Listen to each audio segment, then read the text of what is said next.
الحمد لله نحمده ونستعينه ونستغفره ونعوذ بالله من شرور أنفسنا ومن سيئات أعمالنا. من يهده الله فلا مضل له ومن يضلل فلا هادي له،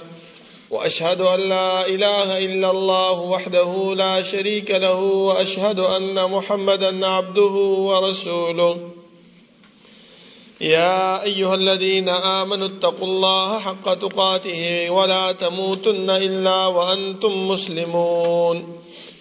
يا أيها الناس اتقوا ربكم الذي خلقكم من نفس واحدة وخلق منها زوجها وبث منهما رجالا كثيرا ونساء، واتقوا الله الذي تساءلون به والأرحام إن الله كان عليكم رقيبا. يا أيها الذين آمنوا اتقوا الله وقولوا قولا سديدا يصلح لكم أعمالكم ويغفر لكم ذنوبكم، ومن يطع الله ورسوله فقد فاز فوزا عظيما. أما بعد، فإن خير الحديث كتاب الله، وخير الهدي هدي محمد صلى الله عليه وسلم، وشر الأمور محدثاتها، وكل محدثة بدعة، وكل بدعة ضلالة، وكل ضلالة في النار. أعوذ بالله من الشيطان الرجيم. بسم الله الرحمن الرحيم.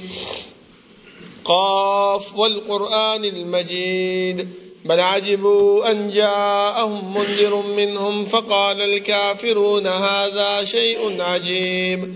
أإذا متنا وكنا ترابا ذلك رجع بعيد قد علمنا ما تنقص الأرض منهم وعندنا كتاب حفيظ بل كذبوا بالحق لما جاءهم فهم في أمر مريج أفلم ينظروا إلى السماء فوقهم كيف بنيناها وزيناها وما لها من فروج والأرض مددناها وألقينا فيها رواسي وأنبتنا فيها من كل زوج بهيج تبصرة وذكرى لكل عبد منيب ونزلنا من السماء ماء مباركا فأنبتنا به جنات وحب الحصيد والنخل باسقات لها طلع نضيد رزقا للعباد وأحيينا به بلدة ميتا كذلك الخروج كذبت قبلهم قوم نوح وأصحاب الرس وثمود وعاد وفرعون وإخوان لوط وأصحاب الأيكة وقوم تبع كل كذب الرسل فحق وعيد أفعينا بالخلق الأول بل هم في لبس من خلق جديد. اللهم صل على محمد وعلى آل محمد كما صليت على إبراهيم وعلى آل إبراهيم إنك حميد مجيد. اللهم بارك على محمد وعلى آل محمد كما باركت على إبراهيم وعلى آل إبراهيم إنك حميد مجيد. بسم الله الرحمن الرحيم. ونبلوكم بالشر والخير فتنة وإلينا ترجعون. دا الله رب العالمين أحكم الحاكمين، دا ټولو بادشاهانو بادشاہ، دا ټولو زبردست هغه رب العالمین چې تمام کائنات خالق او مالک دی، هغه الله چې تمام کائنات متصرف او منتظم دی، هغه رب العالمین چې د هغې په صفاتو کې یو صفت فعال لما یرید دی، رب العالمین چې څه کوي، څه وخت چې کوي، څرنګ چې کوي، چا سره چې کوي کولی شي د الله رب العالمین نه څوک تپوس نشي کولی، او نه الله رب العالمین د خپل عاقبت او د انجام نه ویریږي. خو دا صفت پکې موجود دی چې وهم یسألون، دا مکلف مخلوقات چې څومره دي، خو هغه انبیا دي او که امت دی، خو هغه باچاهان دي او که رعیه ده، خو هغه مالدار دي او که غریب دی، د هر یو فرد نه به الله رب العالمین تپوس او پوښتنه کوي. زما محترمو، دا الله رب العالمین دا تپوس او دا پوښتنه دا په دې خبره باندې دلالت نه کوي چې انسان په دې دنیا کې کم عمل کوي، کم کار چې کوي، نو الله رب العالمین ته پته نشته، ځکه زموږ نه به دا تپوس کوي. نظمه محترمو، بلکې الله فرمایي لله ما في السماوات وما في الأرض وان تبدوا ما في انفسكم او تخفوه يحاسبكم به الله. دا الله رب العالمین د پاره اسمانونو د بادشاہي د ازمکو بادشاہي دا کم اعمال چې تاسو ښکارا کوي او کم اعمال چې تاسو پټوي د هر یو مبارک به الله رب العالمین تاسو نه تاسو پوښتنه کوي. نو چې کله تاسو پوښتنه کوي نو بیا دا مونږ ولې دلته چې دینو دا داسې اعمال کوو مونږ سره ولې دا فرشتي کې نه ولې دي دا زمونږ اعمال لیکي. نو زما محترمو دا وجه هم الله رب العالمین مونږ ته په قرآن کریم کې بیان کړه چې هغه څه شی ده چې سبب انسان د خپل اعمالو نه منکر کیږي. لکه زمونږ د دنیا کې دا ماحول دی چې کله مونږ کم یو کار وکړو کم جرم وکړو او چې کم عدالت ته لاړ شو یا کم مشر خواله لاړ شو نو سمدستي د خپل اعمال او د خپل د جرم نه منکر شو چې یاره ما خو دا کار نه دی کړی، زه خو دې سره خبر هم نه یم، د سره څه دلیل دی څه ګواه دی چې دا په ما باندې دا کار شته کوي. نو د دې د وجې نه الله رب العالمین موږ سره دا فرشتې کېنولې زموږ یو عمل نامه لیکي زموږ یو کار لیکي که هغه مونږ غلطه خبرې د خولې نه وباسو هغه هم لیکي او که چېرته ښه خبره وباسو نو هغه هم لیکي. د څه د وجې نه د دې د وجې نه چې سبا دا انسان د الله رب العالمین د مخې نه خپلو اعمالو نه منکر شي نو الله رب العالمین به دې ملایکو ته وایي چې ملایکو دې انسان ته د دا رجسټر کلاو کوي او ورته وښایئ په هغې کې به لیکلی شوی وي چې انسانه پلانې ټیم باندې پلانې وخت کې په پلانې ورځ کې په پلانې ځای کې تا دا کار کړو. نو چې کله تا ته ثبوت مخې ته کېښوستلی شي بیا ته د هغې نه انکار کولی شي؟ هېڅ قسم انکار نشي کولی زما محترمو. نو د دې د وجې نه زما محترمو الله رب العالمین زموږ نه دا تپوس هم کوي دا پوښتنه هم کوي موږ سره دا ملایکو دا فرشتې هم کېنولي دي. بیا د دې د کامیابۍ او د فلاح دپاره الله رب العالمین موږ ته پیغمبران راولېږل او په آخره کې جناب محمد رسول الله صلی الله علیه وسلم راولېږلو چې د الله رب العالمین لکونه او کروڑونه رحمتونه دی په هغې باندې چې هغه موږ ته د الله رب العالمین ذات او صفات د الله رب العالمین اسماء او احکام د الله رب العالمین د وحدانیت طریقې راته وښودلې او هغه لارې او هغه طریقې هم راته وښودلې چې په هغې باندې عمل کولو سره موږ د الله رب العالمین هغه جنت او هغه رضا پې حاصلولی شو او هغه لارې او هغه طریقې هم راته وښودلې چې د هغې نه اجتناب سره ځان ساتلو سره موږ د الله رب العالمین د قهر او د هغې د غضب نه بې بچ کېږو. زما محترمو الله رب العالمین چې موږ پیدا کړي او د دنیا ته یې رالیږلي یو نو دا څه مقصد او څه غرض دپاره هغه مقصد او غرض الله رب العالمین موږ ته بیان کړی دی چې وما خلقت الجن والانس الا ليعبدون ما انسانان او پیریان نه دي پیدا کړي مګر خپل عبادت دپاره. اوس دا عبادت به څومره کوو څنګه به کوو د چا په طریقه به کوو دې دپاره الله رب العالمین پیغمبران راولېږل د آدم علیه السلام نه نیولې تر جناب محمد رسول الله صلی الله علیه وسلم پورې. خو چې کله آدم علیه السلام دنیا ته رالیږلو نو دنیا کې دا خبرې ورته وکړه چې آدم علیه السلام ته خو دنیا ته روانې خو دا دنیا د دشمنۍ او د فایدې او د ژوند تېرولو ځای دی همیش دپاره به دې دنیا کې نه چې دا دې په ذهن کې راشي چې بس زه الله دنیا ته راولېږلم نو دې دنیا کې به زه همیش دپاره یم. نه زما محترمو لکه موږ سوچ وکړو زموږ پلاران زموږ نیکونه زموږ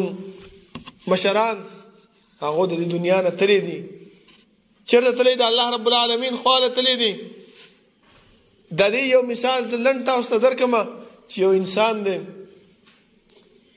هغه په مدرسه کې سبق وایي او دا مدرسې والا 4 میاشتې 5 میاشتې تا د تعلیم درکړي او د هغه تعلیم نه بعد تا نه بیا امتحان اخلي چې یاره دې ماشوم څه شی زده کړو څه شی حاصل کړو نو که چېرته دا ماشوم د دې امتحان له تیاری وکړي محنت وکړي کوشش وکړي نو هغه امتحان بیا صحیح طریقې سره ورکولی شي او که چېرته تیاری ولا نه یې کړی او ځان یې په هسې لوبو کې او ټوکو کې او په اخوا دېخوا کې وخت تیر کو او بیا ډایرکټ راځي امتحان ته کښېني نو ستاسو څه خیال دی هغه امتحان به دا پاس کړي هېڅکله نشي پاس کولی. نو د دې د وجې نه زما محترمو الله رب العالمین دا دنیا مونږ ته د محنت ځای ګرځولی دی مونږ د استادان را لېږلي چې هغه پیغمبران دي مونږ ته یوه خبره بیانه کړې ده چې انسانه دغه خبره به تا باندې راځي د دې دا خبره جواب دی دا حالات به تا باندې راځي د دې به داسې دفاع کې دا وجه په تا باندې راځي دا به داسې ختمې. دا ټولې خبرې موږ ته پیغمبر بیان کړي دي او هغه خبرې هم راته بیان کړي چې په هغې باندې موږ د الله رب العالمین رضا او جنت پې حاصلولی شو. اوس دا زموږ سستي او کوتاهي ده چې موږ په هغې باندې عمل کوو او که نه کوو، موږ په هغې باندې ځو او که نه ځو، موږ په هغې باندې الله رب العالمین رضا کوو که نه رضا کوو. دا زموږ خپله کوتاهي ده زما محترمو. ځکه الله رب العالمین خو موږ د دا دنیا 50 کاله 80 کاله عمر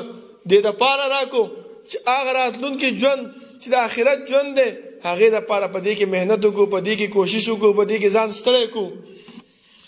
ځکه الله رب العالمین فرمایل چې کله جنت ته جنتیان لاړ شي او جنتیان تپوس وکړي چې تاسو ولې دې جنت ته راغلئ، په څه وجه باندې راغلي یې؟ هغه به ورته وایي انا كنا قبل في اهلنا مشفقین. موږ په دنیا کې چې وو موږ سره دا فکر او دا سوچ و را سره چې سبا به د الله رب العالمین مخې ته ځمه او الله رب العالمین به ما نه تپوس کوي، بیا به یا به مې جنت ته لیږي یا به مې جهنم ته لیږي. هلته ما دنیا کې په ځان باندې تکلیف برداشت کول، سخته مې برداشت کوله چې نیک اعمال به مې کول، خلکو به ما پسې خبرې کولې، ما به د هغې خبرو ته توجه نه ورکوله چې لګیا به خپل کار به کوي. زه د الله رب العالمین چې کوم استازی کوم پیغمبر را لېږلی د هغې په لار باندې روان یم، ستا تاویلې ماویلې باندې ستا باندې عمل نه کومه، ستا خبرې ما باندې هیڅ اثر نه کوي. ته چې څه وې هغه وایه زما محترمو. انا كنا قبل في اهلنا مشفقین. دغه سختی، دغه تکلیف، دغه مشقت ما په خپل ځان باندې برداشت کړی دی، نو هله جنت ته راغلی یم. اوس که موږ دا ووایو چې یاره موږ د رسول الله صلی الله علیه وسلم ښودلی شوی دین باندې عمل کوو، نو خلک به راته نومونه ږدي چې دا فلانی دی، دا مذهب نه مني، دا فلانی دی، دا داسې کوي، دا اولیا نه مني، دا مشران نه مني، دا بزرگان نه مني. که دا نومونه په تا باندې لګي 100 ځل دې په تا باندې ولګي، خو وروسته د الله رب العالمین د طرف نه تا ته څه میلاویږي؟ جنت میلاویږي. زما محترمو دنیا دې ستا خرابه شي، دنیا دې ستا چې دی نو په سین لاګو شي، خو چې آخرت او د الله رب العالمین مخې ته کامران او په سرخرو ورشي.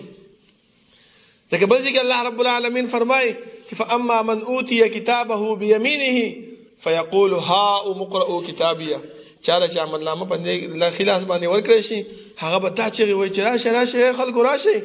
زما د عملنامه خو وګورئ. اب ورته یې تا څه کول چې تا د مخه عملنامه میلاوه شوې ده، په خلاص باندې میلاوه شوې ده؟ دا به ورته وایي چې انی ظننت انی ملاق حسابیه. ما په دنیا کې دا امید او دا زما اراده وه چې زه به د الله رب العالمین مخې ته ورځمه، الله به ما نه تپوس کوي. فهو فی عیشة راضیه. هغې نه بعد بیا ښایسته ښایسته جنتونه دي، ښایسته خوشحالیانې دي. خیر دی که په دنیا کې زه چې دی نو سخته په ځان باندې تېره کړم، په دنیا کې په ځان باندې تکلیف تېر کړم، خیر دی، خو چې آخرت کې د الله رب العالمین مخې د سرخرو ورشم. ځکه زما محترمو کوم آیات چې ما ستاسو په حضور کې ولوستو په دې کې الله رب العالمین فرمایي چې ونبلوکم بالشر والخیر فتنه. اے انسان په دنیا کې په تا باندې هر قسم فتنې به راځي، د خیر فتنې به هم راځي او د شر فتنې به هم راځي. هو الینا ترجعون. دا په ذهن کې رانولې چې یاره مړه دا څنګه دین دی، دا څنګه مذهب دی چې مونځ کوم خلک راپسې خبرې کوي، چې روژه نیسم هم خلک راپسې خبرې کوي، د اوړي روژې څونه اوږدې دي دا چې نیسم تکلیف دی راته، بدرت روژو پسې وایو، دا لا څنګه دین دی؟ نه الله وایي چې و الینا ترجعون. ما له راځي ګوره ځان په دې خبره باندې هوښیار کا. دا مه وایه چې بس په دې دنیا کې زه یم نو ښه ژوند به تېرومه، ما نه څوک تپوس والا شته دی، نه چا خواله ورځم. نه الله وایي چې و الینا ترجعون، ما له به راځي. او رسول الله صلی الله علیه وسلم هم موږ ته فرمایي چې انسانانو تاسو داسې فتنو ته به اچولی کېږئ، داسې وختونه به تا باندې راځي چې یصبح الرجل مؤمنا ویمسی کافرا. سحر چې شي دا انسان چې دی نو چې راپاڅېږي ډېر ښایسته خوشحاله به جومات ته منډې به وهي، مانځله به رواني، خو چې کله مونځ وشي او یو څوک ورته میلاو شي الټه سیده خبرې وکړي ورته، استا هغه دین هغه مذهب هغه هر څه پرېږدي. یمسی کافرا، شپه چې کېږي سړی کافر شوی. ولی بیا فرمای چې یمسی کافرا ویؤمن ویصبح مؤمنا د شپې چې کوم نه مؤمن او د سحر کې سي کافر شوی څه دپاره یبيع دینه بعرض من الدنيا کنه سبا تاسو ګورئ کنه مهنګایي ده ګرانی ده که څوک تا د څه ووایي چې یاره یو ورځې به 1,000 روپۍ دیاړي در کومه پلانې سړی ووژنه یا یو دومره روپۍ در کومه هغه ځي له لاړ شه او دا کار وران وکړه هغه ځي له لاړ شه دا شی داسې وکړه نو موږ هغې ته تیار یو ولې ګراني ده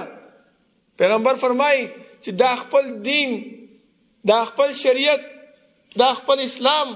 دا دې دپاره پرېږدي یبیع دینه بعرض من الدنیا جماعت چې یو 2 روپۍ راته میلاو شي دا ژوند مې ښه تېر شي هسې ګراني ده چې زه روغ شم دا بل یې په تندر ولا خپل کار به کوي زه یې پسې کومه نو دغه فتنې زما محترمو په موږ باندې راغلي دي تاسو وینئ څونه حالات څونه مثالونه د دې خبرې موجود دي زما محترمو بیا الله رب العالمین موږ ته فرمایي چې زین للناس حب الشهوات من النساء والبنين والقناطير المقنطرة من الذهب والفضة والخيل المسومة والأنعام والحرث الله رب العالمین د دې انسانانو په زړونو کې د زنانو محبت د بچو محبت همدغه شانتې د خزانو محبت چې هغه خزانې د سرو زرو وي د سپینو زرو وي د موټرو محبت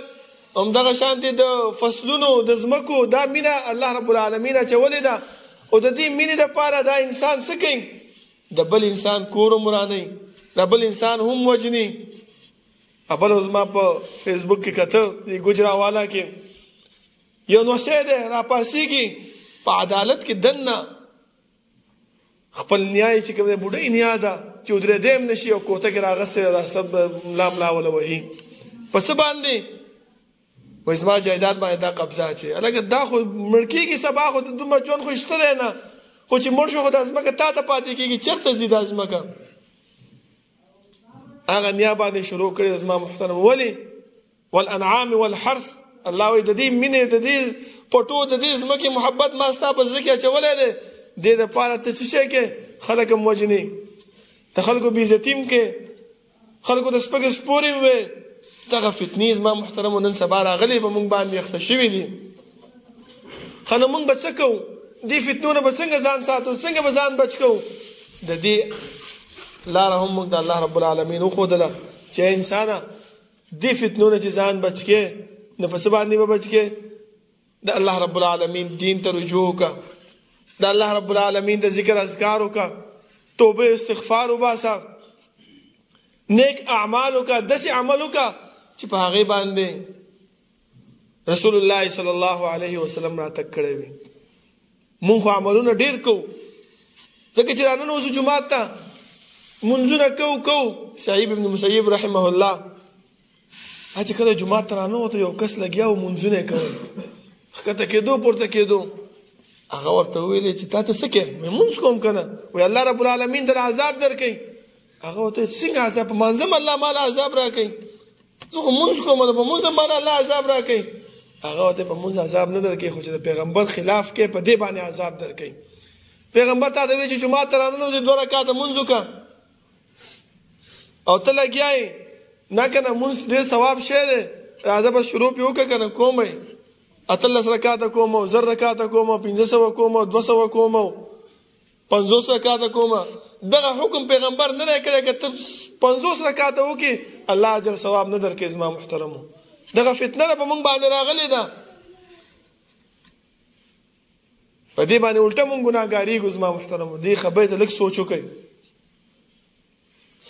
چې کم کار موږ ته پیغمبر نه ښودلی او موږ یې د ځانه کوو ثواب په ځای باندې الټه موږ ګناهګارېږو زما محترمو لکه یو مثال زه تاسو ته درکړم د مانځه نه بعد موږ چې سلام وګرځو د دې نه بعد موږ ته پیغمبر اذکار ښودلی دي موږ ته یې دعاګانې ښودلی دي موږ څه کوو موږ هغه اذکار نه وایو هغه دعاګانې نه وایو او سمدستي سنتو ته ودرېږو ای د الله بنده دا سنت چېرته ځي خو نه خو دا اذکار ووایه چې پیغمبر چې کوم ښودلی دي د هغې اتباع به هم راشي د هغې تابعداري به هم راشي الټه تا ته به ثواب هم الله رب العالمین درکړي ځکه پیغمبر فرمایي چې د مانځه نه بعد چا 33 کړي سبحان الله 33 کړي الحمدلله 33 کړي الله اکبر او یوزل لا اله الا الله وحده لا شريك له له الملك وله الحمد وهو على كل شيء قدير. دا دعا ویله وی الله رب العالمین د دې ګناهونه معاف کوي. څومره ګناهونه معاف کوي تاسو پته شته؟ وان كان مثل زبد البحر اگر که د سمندر د زګومره برابر وای تاسو ورسره سمندر کې وې سونه زګونه دي د دې زګومره ګناهونه انسان کړی وي په دې دعا ورکوړي دعا باندې انسان ته الله رب العالمین هغه معاف کوي. او موږ څه کوو یو سلام امام ګرځي دلته موږ بل سلام سره الله اکبر سنت ته ودرېږو. هغه نعمت هغه اتباع د پیغمبر هغه موږ نه ضایع شو ده. بیا موږ څه کوو چې سلام وګرځو پیغمبر موږ ته ویلي چې الله اکبر استغفر الله استغفر الله استغفر الله 3 کرتی وایا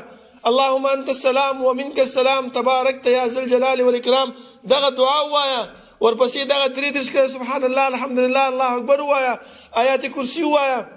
موږ دا ټول پریخدو او څه وایو بسم الله الرحمن الرحیم لا اله الا الله محمد رسول الله. ټیک د زما محترم بسم الله صحیح دعا ده غلط شی نه ده. لا اله الا الله محمد رسول الله صحیح شی غلط شی نه ده. خو زما پیغمبر په دغه ځکه امر نه دی کړی که ته هر څومره بسم الله لا اله الا الله وایې تعالی الله په اجر نه درکوي ثواب نه درکوي. زما محترمو وایه ځان پې ستړی که تا ته پې اجر او ثواب نه میلاویږي. دا یاد وساتئ. دغه فتنه ده زما محترمو چې په موږ باندې راغلې ده اوس چې چاته وې نو څه وایي درته وایي دا موږ چې د پخوا نه لګیا یو ګیرې مې سپینې شي بوډاګان شو دا اوس راته دا مسلې دې بیان کړلې. ټیک د زما محترمو تا ته مخکې پته نشته دی اوس خو ته پته ولګېدله که نه. الله رب العالمین فرمایي چې وما كان الله ليضيع ایمانکم. ځکه صحابو چې مدینې ته هجرت وکړو 11 میاشتې 14 میاشتې بیت المقدس ته لمونځ کولو بیا الله حکم نازل کو چې کعبې ته مخ راوګرځوئ چې کعبې ته مخ راوګرځولو همدې صحابه همدغه شان سوال وکړو لکه موږ چې نن سبا کوو. ولې زموږ مشران زموږ پلاران هغو چې کعبې ته لمونځ کړی د بیت المقدس ته لمونځ کړی نو د هغې لمونځونه تباه شو برباد شو. پیغمبر ورته ویلی چې هغه ته پته نه وه وما كان الله ليضيع ایمانکم. الله رب العالمین د هغو عملونه نه دي برباد کړي الله په هغې باندې هغو له اجر ورکړو. ناپوهه و پته ورته نه وه اوس خو درته پته ولګېدله اوس دا کار مه کوه زما محترمو. الله رب العالمین نه دعا ده چې الله رب العالمین د عمل کولو توفیق راکړي او الله رب العالمین دې هغه اعمال موږ نه واخلي چې په هغه اعمالو باندې موږ د جنت ته تلو ذریعه ګرځېږي د جنت ته د تلو مستحق ګرځېږو او کوم پیغمبر چې الله موږ ته رالیږلی دی د هغې کما حقه تابعداري وکړو. اقول قولي هذا واستغفر الله لي ولكم ولسائر المسلمين.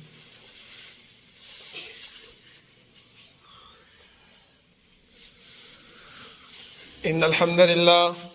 لله نحمده ونستعينه ونستغفره ونعوذ بالله من شرور أنفسنا ومن سيئات أعمالنا. من يهده الله فلا مضل له ومن يضلل فلا هادي له وأشهد أن لا إله إلا الله وحده لا شريك له وأشهد أن محمدا عبده ورسوله.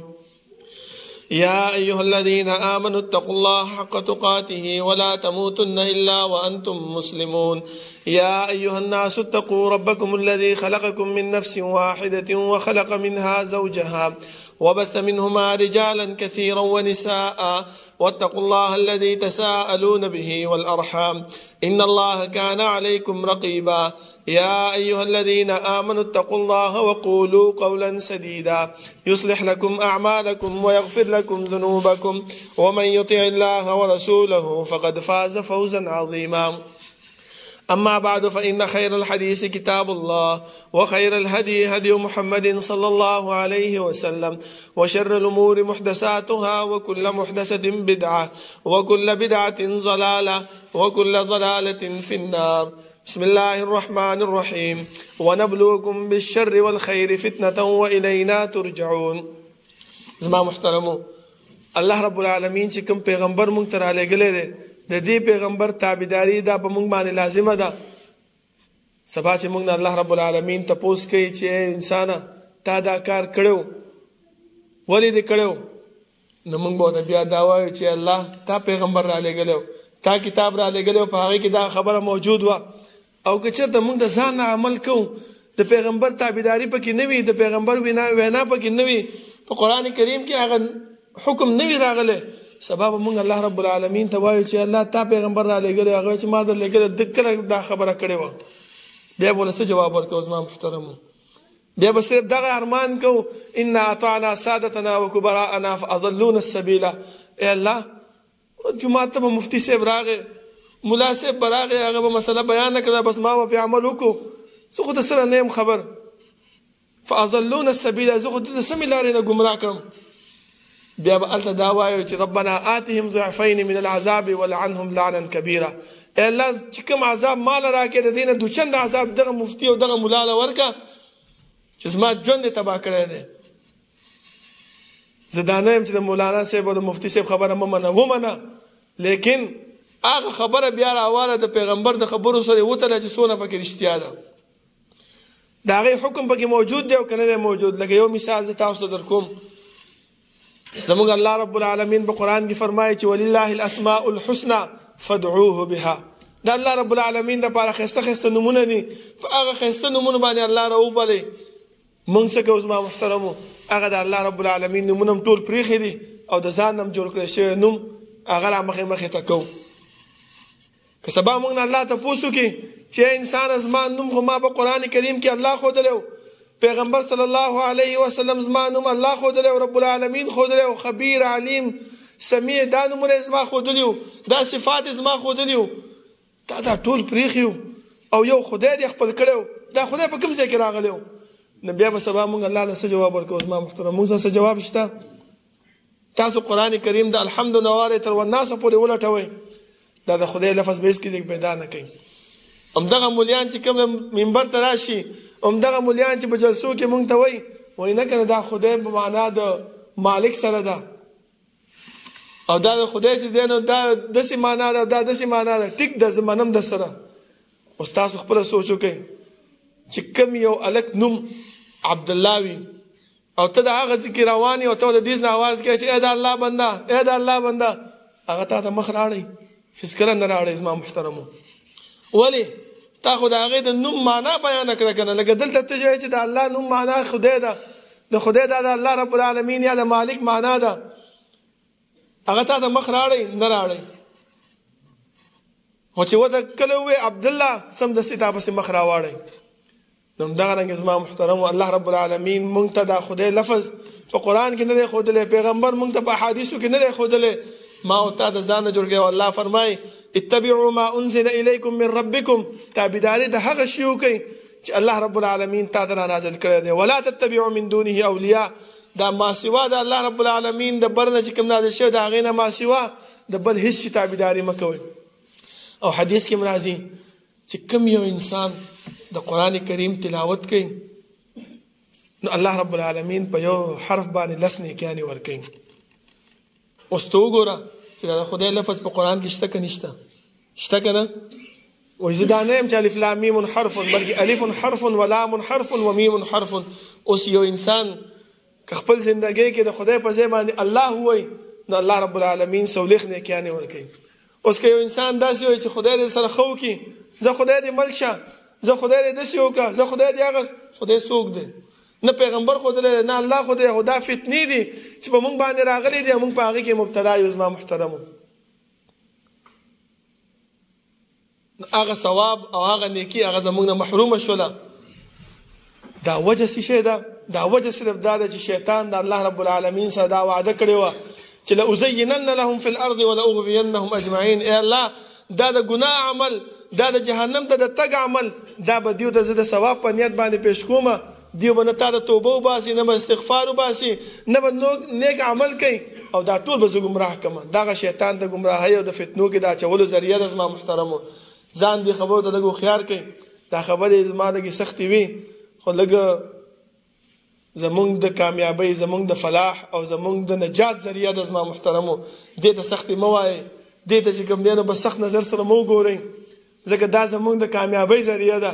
دنیا کې خو زمونږ څونه وخت به چې ډېر زیات دا 10 کاله عمر به نور زیات چې ډېر زیات دا 15 کاله عمر به نور زیات بیا به چېرته ځو الله رب العالمین خواله به ځو الله به را موږ نه تپوس کوي نو بیا د دې کارونو د دې فتنو د بچاو دپاره چې کوم اسباب موږ ته پیغمبر او الله رب العالمین ښودلی دي هغه موږ خپل کو نو الله به جنت مونږ ته ملاويږي کاغه مخبل کړی نه نو جنت نه ملاويږي او دې فتنو کې مونږ نه نوتیو